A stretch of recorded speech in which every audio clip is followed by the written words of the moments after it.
देखिए बाबू, पिछले क्लास में हम लोग पढ़े थे isotopes, isobar, iso electronics, iso neutrons या आइसोटोन्स भी कहा जाता है। रेडियो एक्टिविटी तक बात बता दिए थे। रेडियो एक्टिव एलिमेंट का खोज मैडम क्यूरी किए थे। उसके बाद बोले थे कि आप लोग को पढ़ना है क्या चीज, क्वांटम नंबर। तो क्वांटम नंबर पढ़ने के पहले जरा सा सेल और सबसेल का कंसेप्ट क्लियर कर लेना होता है, क्योंकि आगे यही सब चीज मिलेगा कि जो मुथल quantum number is denoted by L, ऐसे करके मिलता है। तो एल क्या होता है, एन क्या होता है, ये सब चीज आपको जरा जानना होता है। तो सेल और सबसेल का कंसेप्ट क्लियर कर लेंगे, उसके बाद हम लोग आगे बढ़ेंगे क्वांटम थ्योरी, क्वांटम नंबर की ओर। देखिए, ये चीज हम लोग पहले से भी पढ़े होते हैं, ऑर्बिट क्या होता है। बार बार आप लोग को मॉडर्न पीरियोडिक टेबल में बताए थे कि first orbit, second orbit, third orbit बताए थे ना। ऑर्बिट में मुख्य रूप से इलेक्ट्रॉन की उपस्थिति होता है। ऑर्बिट में कौन होता है उपस्थित, इलेक्ट्रॉन उपस्थित होते हैं। जैसे देखिए, मान लिया जाए कि हमारे पास यहां पर कह दिया जाए ऐसे कि अगर कोई एटम आपके पास होता है तो उस एटम के अंदर में तो आपको पता है कि एक न्यूक्लियस होते हैं, और न्यूक्लियस के चारों तरफ यहाँ पर क्या चीज की उपस्थिति होता है, इलेक्ट्रॉन का। तो इसी प्रकार बहुत ऐसे आपका बना होता है आपका सेल। ये सब जो उपस्थित है इसको हम सेल कहते हैं या तो फिर ऑर्बिट कहा जाता है। तो ये आपके पास ऑर्बिट या सेल कहे जाते हैं। अब जरा देखिएगा, orbit is known as cell. Orbit को हम लोग कक्षा के नाम से जानते हैं। ऑर्बिट को किस नाम से जानते हैं, कक्षा के नाम से।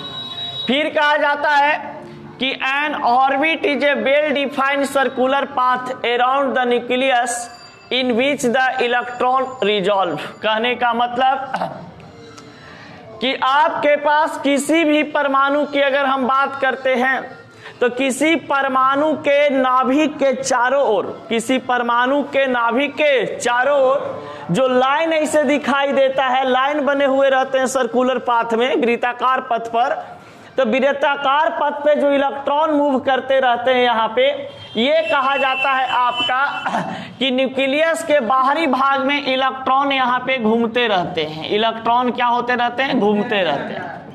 अब देखा जाए सेल या ऑर्बिट, सेल को हम किस नाम से जानते हैं, ऑर्बिट। यानी कि सेल जहां पर कहा जाता है वहां पर हम इसको ऑर्बिट भी लिख सकते हैं, कोई दिक्कत नहीं। अब cell orbit is denoted by number. Cell या ऑर्बिट को क्या चीज से डिनोट करते हैं, एन से।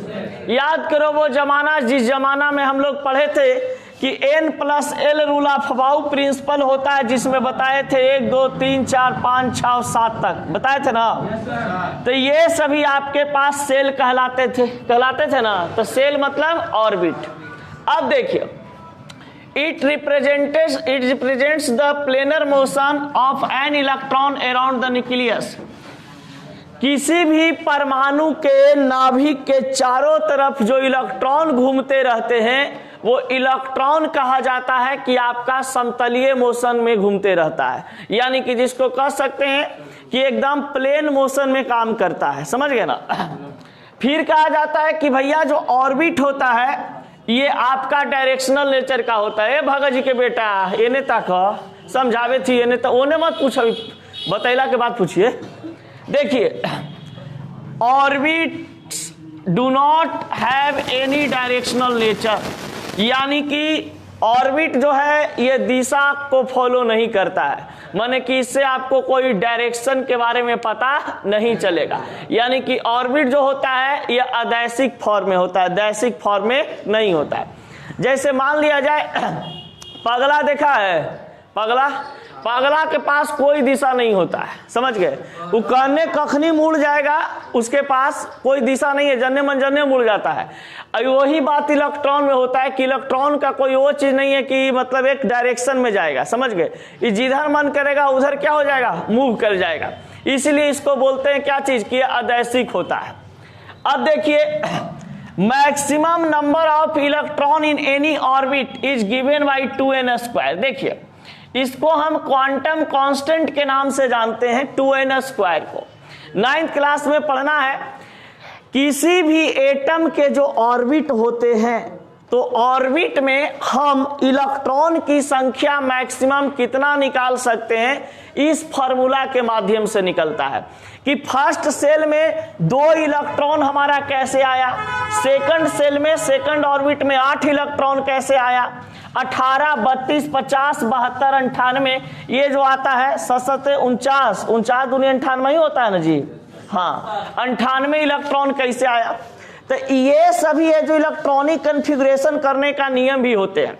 जैसे हम लोग पढ़े थे बचपन में कि भैया आपके पास सोडियम का 11 होता था, तो फर्स्ट ऑर्बिट में 2 इलेक्ट्रॉन, दूसरा ऑर्बिट में 8 इलेक्ट्रॉन, 2 ऑर्बिट 8 ऑर्बिट 8, और यहाँ पे कौन सी 18, यानी कि 18 ना लिख करके यहाँ पर क्या लिखना पड़ता था, 1 2 8 10 1 11। तो इस फॉर्म में कहा जाता है कि इलेक्ट्रॉनिक कॉन्फ़िगरेशन किसी एलिमेंट का आप बनाते हैं तो आपके पास कहा जाता है कि यही बात बताता है कि फर्स्ट ऑर्बिट में 2 इलेक्ट्रॉन, सेकंड ऑर्बिट में 8, थर्ड ऑर्बिट में 1 इलेक्ट्रॉन, जो कि 1s2 2s2 2p6 3s1 ऐसे काम करता था ना।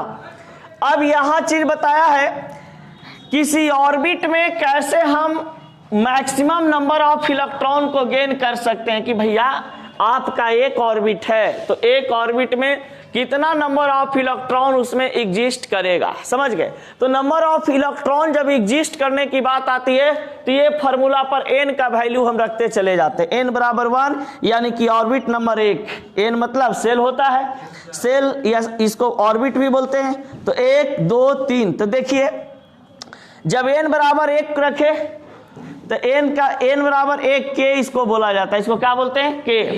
n बराबर 2 माने सेल को k l m n o p q इस तरीका से जाता है। अब कहा जाता है कि 2n² फार्मूला होता है ना आपका, जिससे हम किसी भी आपका सेल में या ऑर्बिट में नंबर ऑफ इलेक्ट्रॉन प्राप्त करते हैं मैक्सिमम। तो भैया n का वैल्यू कितना था 1, 2n², तो n के जगह पर कितना पुट कर दिए 1 के स्क्वायर, 1 के 1 करेंगे तो 1 आएगा, मल्टीप्लाई 2 कितना आ गया 2। n बराबर 2 लिए हैं तो यहाँ पर आपके पास 2 पुट करेंगे तो कितना आ गया 2 दूनी 4, 4 दूनी 8। इसी प्रकार से यहाँ पर n बराबर 6 है तो यहाँ पर n का वैल्यू 6 पुट करेंगे, 6 छक्का 36 और 36 दूनी 72। कोई दिक्कत कौन, तो 6 छक्का 36 ना करके कुछ आओ कह रहा रे, देख हाँ देख रहा ओकर भैया भी एकदम फोन जाएगा, एकदम पक्का कहेंगे बाबू पैसा तो बर्बाद कर रहा है, समझ गया, तुम उसको घरे बैठा दो ना तो कोई काम धंधा में लगा दो चौबे जी को। वो डायरेक्ट बोलता है उसका भाई कि कुछ दिक्कत हो सर जरा सा हमको एक बार इन्फॉर्म कर दीजिएगा। चलिए ठीक, बोल गए एक बार देखे ना, घरे कह रहा था कि गजबे आजकल के लड़कन के घरे गए तो देख रहे हैं कि बाल एकदम एने से गायब करवेले है, एने से गायब करवेले है, एजा पड़ी रखले है। उसको हम पूछा था जी तो हम कहले कि देखिए चौबे जी गए हैं, हम कहले जरा धोइएगा घर पर, एने से तो ट्रीटमेंट देवे करेंगे क्या कि लड़का नहीं सुधरेगा तो दिक्कत ना है।